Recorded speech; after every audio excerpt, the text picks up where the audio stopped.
Bookie. What's up, bro? And we back with another reaction video. We got the story of the player that is too dumb to feel pressure. That's a crazy title, Daily Dose. For number one, shout out to Daily Dose, man. Him and Ray Maul Football, they be pushing out some great videos and stories, bro. Right. They do that research. These guys is great. I'm going to link this guy video in the description, bro. So if y'all don't even want to watch this video, want to go straight to him, y'all can do that. But if y'all new to the channel and y'all want to stay here, don't forget to like, comment, subscribe. Vibe with us, yo. Let's get straight into it, bro. Did you feel pressure? Did you feel nerves? Well, not really, to be honest. No. How difficult is what?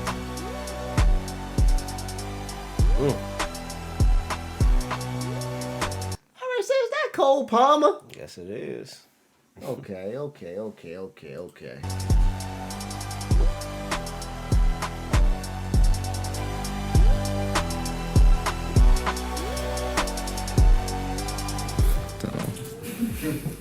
Next question. Being too stupid to feel or even understand pressure must be an elite tool for an athlete.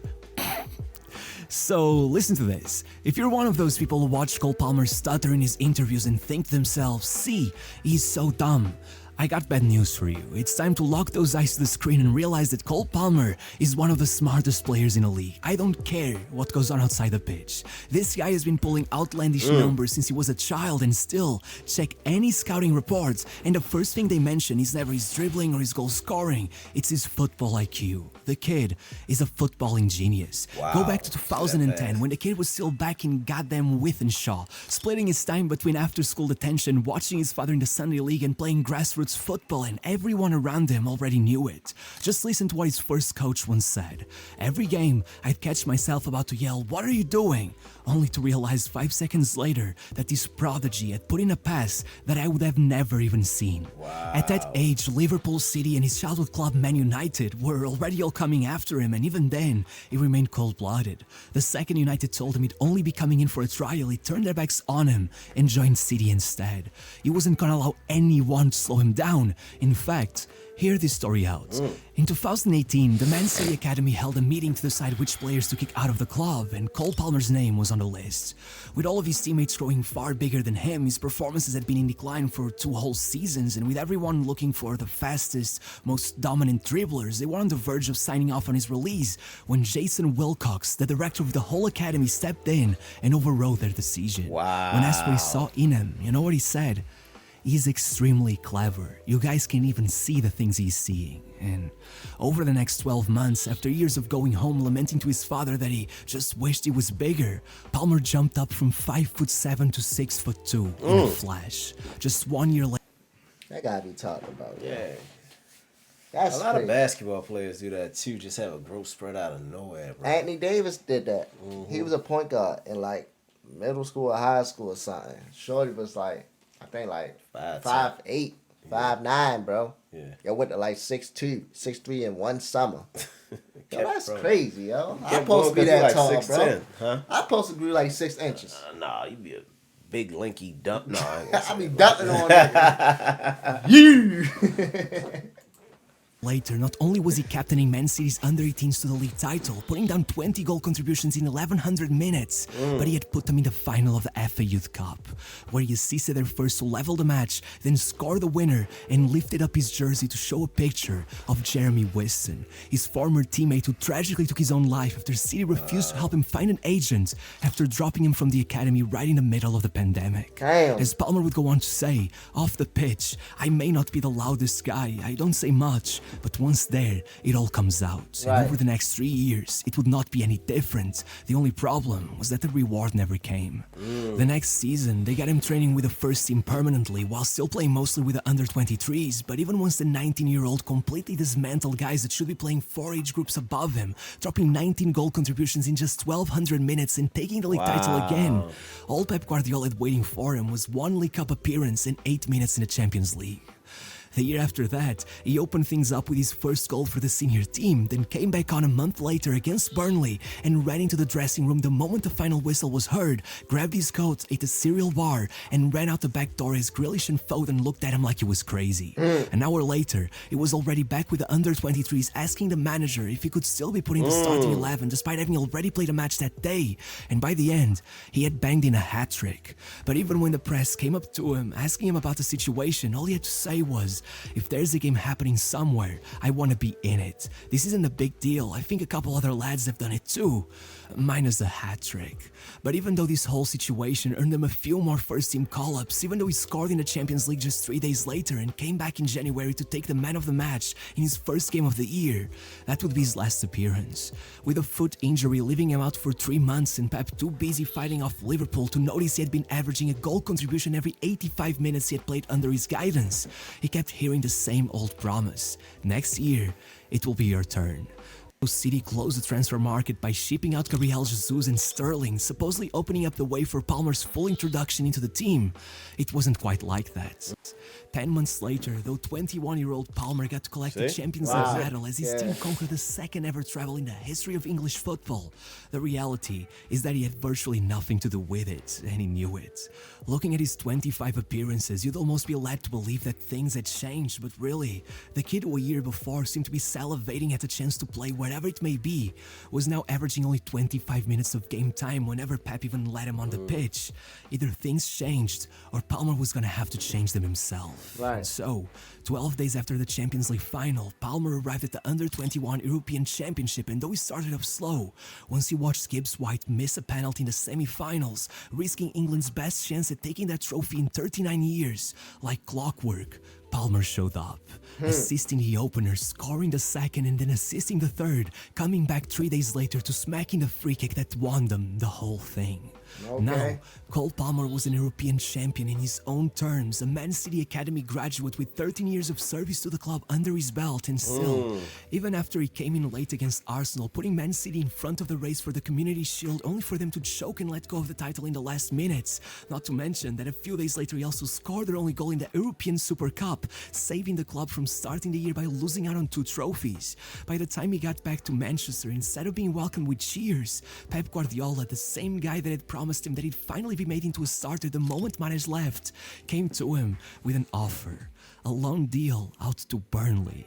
Palmer's answer was simple: no, and I want to leave. For weeks they pleaded with him, tried everything to make sure he stayed, but just as negotiations seemed to be looking up, it was announced Man City had signed Jeremy Doku, a 21-year-old winger, for 65 million euros. Wow. There were about 11 months left before the Euros took place, and with Palmer still on 0 international caps and willing to do anything to make sure his name was on that list, that was the straw that broke the camel's back.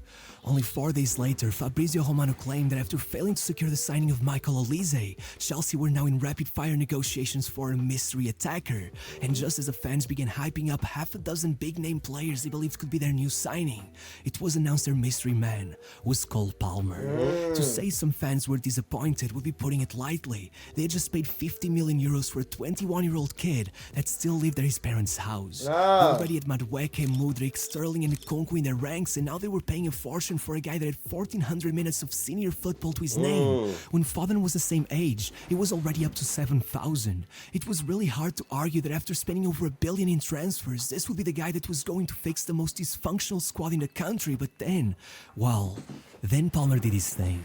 After 3 substitute appearances, strangely even being deployed as a central midfielder on his day. They were sleeping on Palmer. Yeah, sleeping on him heavy too. Yeah, y'all was sleeping on Palmer. Palmer Real that heavy. man now. Palmer is that guy, man. Yeah. Debut. He was given his first start for the club, and straight away, with Chelsea needing to Good score, move. he pulled the ball back and put it in between the defender's legs, assisting their only goal and taking the Player of the Match award as he put them through to the next round of the League Cup.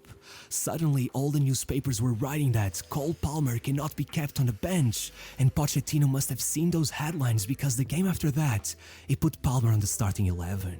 It started with a goal and assist against Burnley, then a goal in a draw against Arsenal, an assist against Blackburn, a man-of-the-match performance with another goal and assist against Tottenham, and sooner than anyone thought, the doubters were being forced to swallow their words. Right. As Pochettino himself told the press, he arrived on deadline day, and he's already playing like he's been here for 10 years. Right. However, The next game would be his trial by fire. It was time to face Man City. Going in, Chelsea were by far the underdogs, but after one of the messiest and most spectacular games of the season, their one chance to stun Man City with a draw came down to a penalty in the 95th minute. So with 40,000 fans holding their breaths, Palmer asked Sterling to let him take it and proceeded to smack it into the top corner. Got him. When the reporters asked him, "Did you feel nervous?" he went, "Not really." You can say whatever you want, but out there are dozens of dribbling prodigies. But to find one who, aside from all the technical skills, has the vision and the mentality of a veteran, that is truly special. Special enough that only 2 months after being released from the shackles of Man City and being allowed to shine, Cole Palmer was already getting called up to the national team. Wow. I guess it was time to defeat the allegations that he could only score penalties, because Palmer went in with a goal away at Old Trafford. They not only carried the team on his back with 2 goals and assists as they beat Luton 3-2, but made sure the second of those goals was an absolute stunner that even got nominated to the goal of the month, before hitting his trademark celebration for the first time, which, ironically, wasn't even his idea. He was just imitating his friend Morgan Rogers from Middlesbrough, though, given the fact the fans had already nicknamed him Cold Palmer, it surely made a lot of sense. And even better, with those goals after just 12 starts for the club, he had already become only the 5th under-21 player in Chelsea's history to reach double figures for goal contributions. As Cesc Fabregas would say, just last year, he wasn't even being considered to play in the Champions League final, and then all of a sudden, he gets a move to Chelsea, and now he's the player of the year. Though, hilariously, if that maybe seemed like a bit of an exaggeration then, well, the best was yet to come. Look, after starting the year with 3 goals and an assist in the first 4 matches, Palmer went on a tiny dry streak, just 1 goal and 2 assists in his next 7 starts. But no matter how well he had been playing up to that point, Chelsea had only won 8 out of their previous 21 matches, sitting 11th in the table with a negative goal difference, more defeats than wins, closer to the bottom than they were to the top. Not to mention, they had just wasted their one chance at a trophy by losing the League Cup final to Liverpool in their very last match. The one way of even remotely redeeming themselves that season was to somehow manage to climb up the table all the way to the European qualification spots. But to do that, they needed a miracle, or I guess they needed Cole Palmer. First game, he assisted a late equalizer just as they were about to come out of it with a defeat to Brentford then. By the way, remember when I mentioned he had become the 5th under-21 Chelsea player in history to break 10 goal contributions in the Premier League? Well, now he had already outright broken Arjen Robben's record that had stood for nearly 20 years. Wow. The game after that, he pulled off a goal and an assist, clutching a 3-2 win against Newcastle. 6 days later, having already scored a goal and started the counter that led to the other, he went into injury time still tied against second-tier Leicester thanks to the fact he allowed Sterling to take a penalty, which he missed. So again, Palmer came out of nowhere with a backheel assist to secure the win. And finally, against Burnley, he pulled off another brace to force the game into a 2-goal draw, convincing half the country that unless Cole Palmer's legs gave out, Chelsea would not taste defeat again. Yes, sir. And as for that other half, well, the next game was against Manchester United. It all started off well, with Chelsea going in front 2-0 in just 20 minutes, with of course Cole Palmer scoring through a penalty, but then Chelsea started playing just as they had the whole season, and by the time the game went into injury time, they were behind. Still, with everyone believing the match was done and dusted, 6 minutes later, Dalot Madueke down inside the box, which, as you may have guessed, meant another goal for Cole Palmer.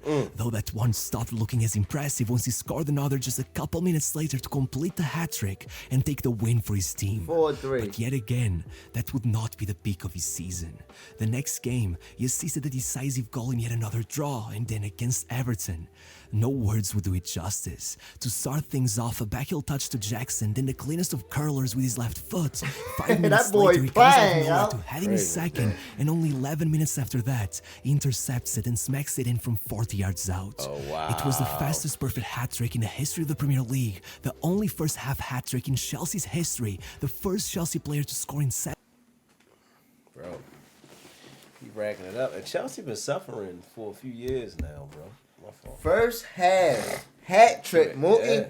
Yeah. That's Old like Palmer, in the man. NBA, bro. That's like a 30 ball. Nigga came out 8 threes on a nigga. Bow! Yo, that is crazy, y'all. A hat That's trick wild, in bro. the I ain't even first gonna half. stop, bro. Wow. I didn't know. I And- knew he was up and coming. Right. But I didn't know that he's putting up numbers like this. Well, I'm about to say he one of those Video players game that's numbers, just naturally gifted and just out there playing, bro. Just playing. He Doing ain't- what he meant to do. Yeah, like he just naturally gifted, bro. Come on, man. 7 consecutive home games and only the second to score hat-tricks in back-to-back home matches. And even after all of that, with Jackson and Madueke arguing over who would take a penalty, he goes in, takes the ball, pushes them away, and sends it in as cool as ever. Going level with Berbatov as the second player to score the most Premier League penalties without missing, and with Erling Haaland as the Premier League's top scorer, despite having taken only 60 shots up till that point, while Haaland was already up to 101. As the legendary Alan Shearer would Did he play with Haaland though? No, I don't think he played with him. That's a crazy combination, Yeah, y'all. him and Haaland, Yeah. say, we're talking about a player with massive mental strength that isn't a moment where he isn't calm and measured. Or in the words of The Athletic, to watch Palmer is to watch a footballer who thinks at a higher speed and definition than those around him. That's his football IQ. He slows down the mind's eye and then he finds the space. Usually where there shouldn't be any.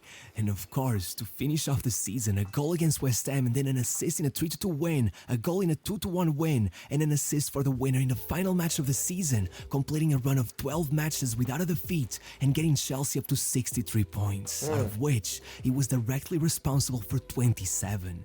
Take away the points won by Palmer's goal contributions and Chelsea would be just above Forest, 1 place above the relegation line. Meanwhile, they were instead 6th with direct qualification to the Conference League. In what was practically his debut season, Palmer had contributed to 48% of his team's goals, more than any other player in the league. Invest in Lift Aircraft, the company with $5 million in government contracts. 33 goal contributions in 33 matches, only bested by Ronaldo and Haaland across under 22 players, despite the fact that thanks to his late transfer and initial doubts, Palmer had only played 74% of the available minutes. Make those stats time-dependent and suddenly he'd be above every Chelsea player in modern history, except for 2010 Drogba. Not even Prime Hazard could beat this version of Palmer, and though Haaland would indeed end up beating him to the Golden Boot, well, we're talking about a goal-scoring monster. Ignore him, and the highest goal scorer over the previous decade had taken 23 goals, only 1 more than Palmer, meaning that no matter what, when the awards came, that was meaningless. Palmer was awarded Chelsea's Player of the Season twice, once by the fans and another by his teammates, then the Premier League's Young Player of the Year and the PFA Fans Player of the Year, only narrowly missing out on the main award to Foden. But I mean, would the same have happened if they switched teams? I don't know, but when they asked Guardiola about Palmer, the one that got away, he said, if I had given him the same minutes I gave Foden, he'd still be here. That is my responsibility. But again, and I feel like I've said this a million times, he wasn't done. Palmer had gotten his ultimate wish. With James Maddison going out injured, he was called up to the Euros. All right. Look, no matter what, they barely even considered him. 20 minutes across 3 group stage matches and not a single start throughout the whole tournament. And somehow, he still managed to be one of the most decisive players.